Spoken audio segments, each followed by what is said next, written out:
Blessings, love.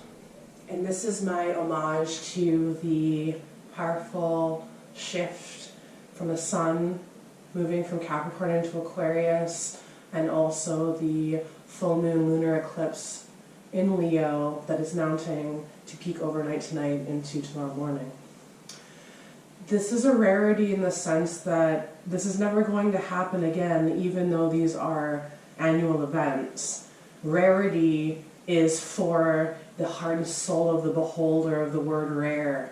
And if you don't find magic in these annual events, that's your problem. But for me, every moment is a moment for celebration, because we will never be here in this exact space again. And what does Aquarius air and Leo fire mean to you?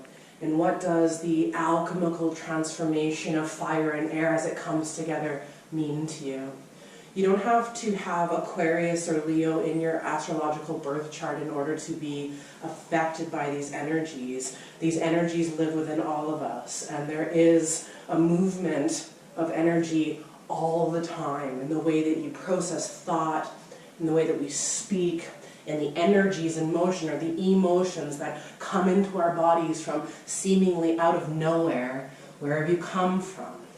Rumi's guest house poem is a mantra of my soul that I come back to again and again and again when the emotions of my human experience are overwhelming. They make me think things that are horrible. They make me think things and do things to myself that are horrible. And then I have this chance to step through into this humanity, where I am no longer affected by the outward swirling of the energies in motion. I am affected, but I am not bowled over. I am not taken over. I am not losing myself in the energies in motion. I follow the solar and the lunar procession through the zodiac every single day in order to better understand my energies in motion. This magic belongs to all of us. You just have not been initiated into yourself yet. For many of us were born here through a body from someone who could not love themselves, so they never showed us how to love ourselves. And this is where I stand with you now. I am about a month out after turning 35. My birthday is December 16th, 1983, and so I just turned 35 after a very difficult 6.5-year dark night of the soul journey. I'm not the same woman that I was when I met my partner in 2012. We have gone on this journey that almost killed us. This power has moved through us where, do you have the will to save your own life and to continue to nurture and nourish yourself in spite of outer circumstance, and the divine privilege that it is to be able to even do that, to have the food that you need, the water to drink, the house to live in, the clothes to wear, the job to go to. These are all privileges that many of us have that we don't even see as privileges because we're locked into a hamster wheel of distaste and distrust and disgust for where we've come, because I don't want to be a slave anymore, and I don't want to live like this anymore, and I want to learn how to love myself, and I want to get out of this place, and I want to create boundaries between myself and the other because they're taking too much away from me, and I have all of these emotions that come up inside of me that make me feel like I don't deserve to make these choices. But that's a lie. And this is the power of what Aquarius air and Leo fire has taught me over the last, I'm going to say 3 years especially. For I didn't know anything about these energies because they don't really live inside of me, and like, how could I possibly understand what Aquarius or Leo is because I don't know these beings. I don't know many people like this. But when I get down deeper into my humanity, I realize that everything lives inside of me. The aspects or fragments of the elementals live inside of me, and I am willing to get to know what this means. I am Sagittarius sun by birth. The sun was in the sign of Sagittarius the day that I was born. So I am dominantly fire Sagittarius in my inner motivations for my life. My sun sign, the sun of God within me is Sagittarius fire. But my moon sign, something I didn't even know existed, I didn't know I had a moon sign, is Taurus.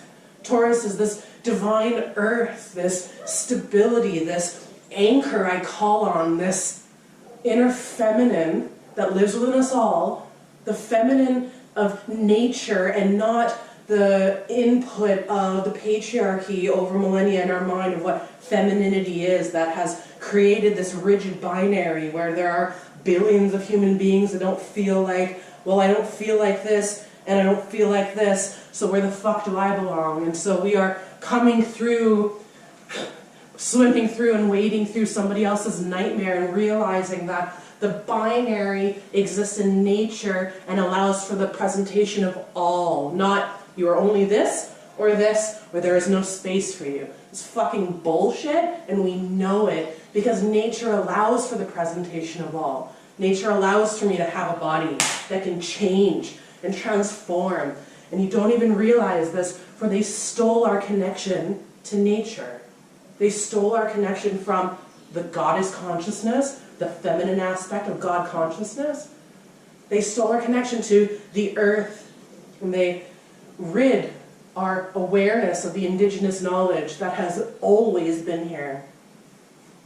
And I find myself in an Airbnb in Belize, 9 a.m. on January 20th, 2019, and I feel motivated to bring this fire forth, bring this air forth, create an alchemy so that you can realize that you are not bound by the configurations of your birth chart, by the poverty that you were born into, by the darkness that somebody gave you. We are here to work together within the means that we have. Forced oppression and forced poverty and forced self-harm has been such a giant program for eons, and the privileged ones are meant to awaken so that we can help the others that have been born into non-stop trauma and darkness. We all feel horrible, but we all have different privileges that we can tune into. And your ability to change your fucking mind is the ultimate privilege. I unwound out of some darkness, where I cut myself for my whole life, I pierced myself, I abused myself, I starved myself, I made myself throw up for over half of my life. I did horrible things to myself because I didn't love myself.